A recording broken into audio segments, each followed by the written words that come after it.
Hello, this is Allie with the Perception Trainers, author of The Perception Diet, and today we are going to talk about stepping into the ego, what that really looks like, / ending trauma. All right? So we've been talking about the ego, and we've been talking about the inner child, and we've been talking about the divine self, and how essentially, like we say, everything that most people think of as ego is actually just the immature inner child that needs to be developed into the mature ego that is the reflection of the fractal of God, or all of human consciousness that you represent, that you came here to be in this life as a creator. Yeah?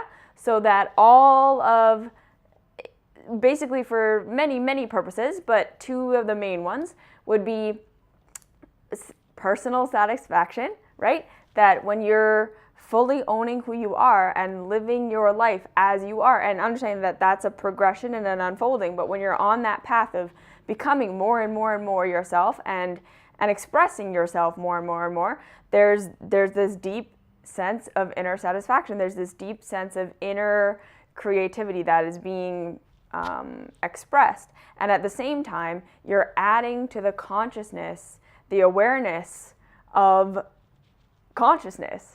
The more you know about yourself, right? The more you discover about you, the more you are adding to the awareness that is the collective awareness. And so these two things are amazing. And this is why we have to stop being afraid of the ego, because it's everything that you want. It's everything that you're hoping for. It's everything that you're thinking running away from the ego is going to get you is actually what stepping into the ego is going to get you. Now, okay, let's get real and honest about why people are not stepping into their egos, are not stepping into who they truly are not figuring this out, are not figuring out reality, are not at peace, right?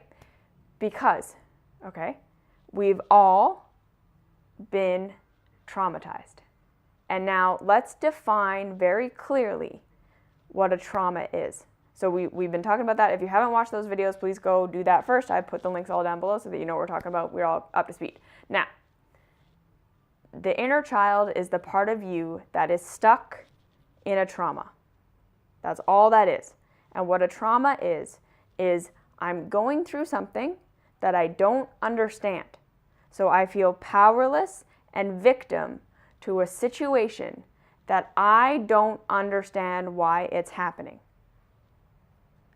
Second thing that is a trauma is I want to express myself in a certain way, and if I do that, love is going to go away, and therefore survival is going to go away.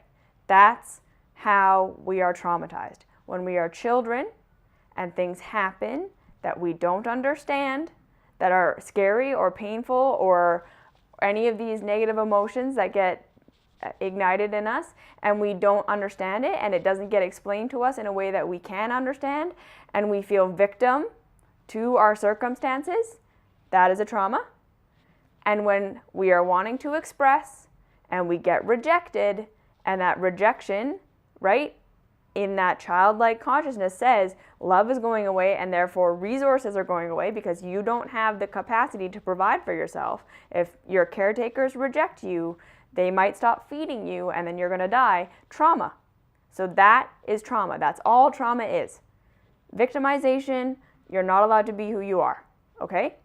And then what usually happens is we start to develop coping mechanisms for these traumas rather than integrating the information and evolving and growing into an adult. That's where most of us are living as the inner child, as the traumatized, victimized, suppressed inner child. So what most of us, like I have said many times, are labeling as ego, so when we're all jealous and when we're all angry with each other and we have no idea how to handle our emotions and we have no idea how to be creators, we have no idea where our power lies, we don't understand how the world works, and so we're afraid of it, or we come up with all these superstitions and we think we're going to think our way out of it, or we're going to disbelieve our way out of it, or this is all just a feeling, right? That's the immature inner child. I don't understand how this works, so I need magic in order to get through my life. I need coping mechanisms, anything that's self-sabotaging, right? Any behaviors that you do that feel good in the moment and then lead to pain later is a coping mechanism that you are using instead of maturing the inner child. Yes? The inner child says, I'm in pain, I don't know what to do. Let's just reach for something that feels good right now. Yeah? The third thing is we run away from anything that's growth, because when we're in that immature inner child state, we are not aware that growth is going to be challenged, that growth is going to be moving towards that which you don't understand, that which you're going to need to learn about, that which is unfamiliar, that which is scary at this point, right? And when we're working from the inner child, what we're seeing in the world is how this is developed is that people are working to try and get what they want, what they think they want, what is going to make them happy or secure or safe or whatever. People don't understand even why they want what they want. Again, we'll talk about that in a second. Or to get away from what they don't want, right? Which is the scary stuff they don't understand, rather than moving from a place of creativity and expansion and expression. That's what living in the ego is like. You're no longer moving away from what is not wanted or towards what is wanted, but instead you're moving from a place of inner inspiration. So let's first talk about this trauma, right? So when these traumas happen, right? And we've talked about this a lot in the law of attraction and why the law of attraction is not in any way fucking us over. The law of attraction is exactly what we need to integrate our traumas, okay? So when we are traumatized, that part of ourselves gets stuck in that disempowerment, or so that disempowerment, that misunderstanding of reality, and that lack of personal expression. That's what a trauma is. So now when you're living your life as an adult, going through the rest of your life, you are going to get triggered by your reality, and that is going to cause you to react and behave like a child. Okay, so when you get triggered, meaning you have an irrational emotional reaction to something that happens, meaning you feel incredibly anxious about things, you feel incredibly scared of something, you feel you're in trauma drama, meaning your life is a continual revolving door of coping mechanisms and things you think are going to fix you and then they never do, and all the self-help and all the sessions and blah blah blah blah blah. Or you get caught in taking psychedelics or doing some of these things to try and heal yourself, and you're just caught in this wheel of never feeling secure, never feeling safe, never feeling okay. You're constantly agitated, that life really triggers you, that there are just things that happen that really, really scare you, or really, really hurt you, or really, really cause you to just go inside and shut down, or have these self-sabotaging death cycle behaviors. That's when you're triggered, right? You're triggered, meaning life shuts you down. You feel powerless, you feel victimized, you feel like you can't do anything about it, and you feel like you can't be yourself. So now, when we do all these meditative practices, so like with my transformation series that I talk about all the time, the emotional mastery series, everything that we've taught here, all of these going in practices, the point of those, okay, is to help you realize that this thing that's triggering you right now is showing you where that traumatized part of yourself is stuck in childhood. It's the same trauma. Okay, so we're going to talk about this in another video a little deeper, but I want you to understand this right now, okay? That when you're being triggered, when you do your inner work, so don't act on the trigger, that's the first thing. The reason we get you to stop just quitting the job or leaving the relationship or blowing up at your coworkers or whatever it is that's triggering you, we get you to stop doing that just so that you can do some self-introspection. Okay, when was the first time I felt this? Right? When was the first time I felt this? When have I felt this way before? This is not the first time I felt like this. What am I actually feeling?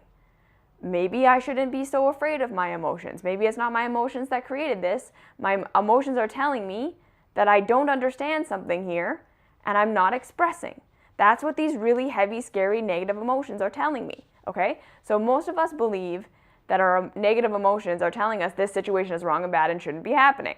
That's not what the negative emotions are. The negative emotions are there to show you this is where you're traumatized, this is where you're not expressing and not understanding. So we go inside to get more information. When did I first feel this? What was happening there, right? What was happening in those first times when I felt this way?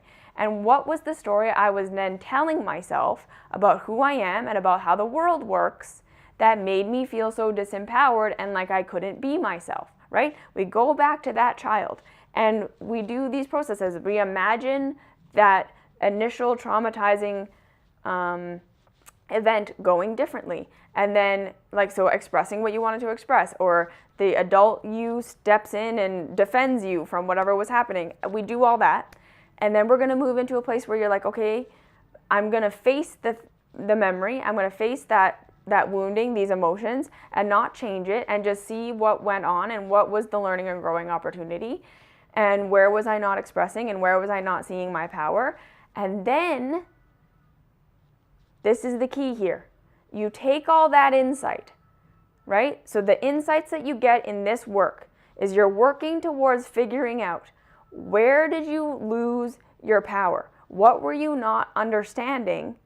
And abdicating your power in the sense of, I am a victim to this situation, there's nothing I can do about it. That's abdication of power. So where was I abdicating my power? Where was I not understanding what was going on? And I need more information about what was going on to feel empowered. So that's the first thing. Whatever happened to you that traumatized you is a call for you to learn something more about the reality. So the reason that you're in such trauma about it right now is because you made up your mind that this means something about the reality that it actually doesn't. That's what a negative emotion is there to do, to show you where you have believed something about yourself or the reality that isn't true, right? A negative thought that feels really shitty is not more true because it feels so bad. That's showing you, no, it's less true. It feels so terrible because it's not how reality works. The reason it feels terrible is because when you think reality works this way, you're going to behave in alignment with how you think the reality works. And then you're not going to get what you want. You're not going to be able to create what you're here to create. You're not going to be able to do what you're here to do because you don't know how the system works. So you're always going to feel stifled. That's why it feels bad to misinterpret the reality. Because you're a creator all the time. You're constantly creating. And the reason that you can't understand why you can't create the life that you want to live is because you don't understand it. You have made assumptions about how it works that are not true. That's what's happened. So you go in to figure out, okay, what was I missing as a child that I couldn't understand? I am now an adult. I can understand it better. What was really going on? How does the reality actually function? What is this? Second thing, what part of me did I not express that I really wanted to express? What was it there that I decided, okay, that about me is wrong and bad and I can't be that? And you do, again, your emotional mastery work. You love yourself through this process. It takes time. I'm running through it like it's a step-by-step thing, and it is, but it takes time. And then eventually you're going to get to the place where you're continuing to be triggered. You're finding out more information every time. You're triggered, you get more information. You're triggered, you go and get more information. You do all this introspective stuff. And then you're going to get to a point where it's like, okay, now I've been triggered enough that I understand what I didn't understand, so where I gave my power away, and who I wasn't being. And now my one option is to act differently now in the current trigger, the way that I didn't allow myself to act as a child. That is where the integration of trauma happens. It's not in your imagination. It's not in your mind. It's not anything. It's when you finally behave in accordance with how reality actually works now. So you behave differently. You don't give your power away. You don't let yourself be victimized by somebody. You ask for information. You say no when you mean no instead of saying yes. You don't allow yourself to get into, when you get into a situation you don't want to be in, you leave. You take your power back. Second thing, you express those parts of yourself that you've been hiding this whole time. You actually say what you want to say. You be who you want to be. And you learn how to love yourself even if everyone else rejects you. That is how we heal, integrate trauma. It's in the behaving different within the trigger, where you show yourself, I'm not a victim child anymore. I am an adult. I can say no. I can express myself. I can love me even if everyone else doesn't. This is how we integrate trauma. And then as you do this, okay, the first couple of times, your acting out of what you wanted to do as a child will probably be childlike. You're probably going to be very immature in your acting out of what you needed to do. And again, you parent yourself through that. You're still going to turn to your coping mechanisms. You're going to lash out. You're going to throw a tantrum. It's not going to be pretty. But that's, again, because you have to go through the phases of development that you never went through as a child, right? Most of us are pretend grown-ups, as in we're acting like grown-ups, but we didn't actually go through the maturation phase. Like the phases of maturation where we were in the terrible twos and we threw tantrums and we did it and we stood our ground and we rebelled from everything. We kind of have to do it again. Yeah, so you parent yourself through that, and then eventually you get to a place where you're like, no, I'm just empowered. I'm just not going to do that. I'm just not going to say that. I'm not going to make a big drama out of this. You start to become far more centered and knowing who you are. And then this is what's going to happen. You're going, as you learn how to express yourself, and as you learn where your power is, you start to understand how the reality works. You understand more about yourself because you're starting to express the actual parts of your personality and your desires and your way of being that have been pushed down all these years. And then you're like, oh, well, all of a sudden, I know what my purpose is because I'm being myself. It's one and the same thing. It's not this big mystery anymore of like, how do I find well, I'm me. It's this. This is what I love doing. This is what drives me. And this is what I'm saying. So like all my work with perception trainers, every video I shoot, every blog I write, every program I've written has been completely internally motivated because this is what I love to do because this is who I am. And so this is full on Allie ego. Perception trainers is my ego. That's what this is. And so like that's what I want you to understand. It's like I have continued to step out and do the scary thing over and over and over again. When I'm triggered and I'm trying not to be myself, I go back. I do all this work and then I say, okay, who do I need to be? I need to be braver. I need to say it more. I was told my whole life, don't speak out. Don't make other people uncomfortable. Don't say the truth. Be nice. I am none of those things. And I shouldn't be. And if I was afraid to be who I really am, I couldn't make any of these videos. I couldn't say any of this truth. And so this is the thing, and I'm still learning, and I'm still growing, and I'm still in it. But that's what I'm going to tell you is going to happen. You're just going to become creative. You're going to become someone who contributes to society on an endless loop because you're a generator. You're conductive. You're alive. You're being yourself. You're no longer working so hard to not be you that you have all this extra time on your hands to create shit. Second thing, you understand how to create stuff because you understand how the world works. My life could look like a miracle to most people on the outside, but it isn't. To me, it's a technology because I understand it. I can recreate anything that I want. Any magical thing that's happened to me, I can recreate it because I understand how it works. That from all this work. So this is what it means to step into the ego. You figure out who you are and you become a conductor for life, for love, for information, for growth. You move always towards growth and expansion, and you are a creator. That's what's going to happen. That's what we're all fucking afraid is going to happen if we step into the ego. This is what we're all so afraid of. You're going to just become someone who understands how things works, who can create things. Ego, scary shit, right? No. Okay? So do this work. Commit to this long haul. Commit to figuring out who you are. Like, subscribe, share, do all that fun stuff. Please share this video. And let's get rid of this shit about the ego. Mwah.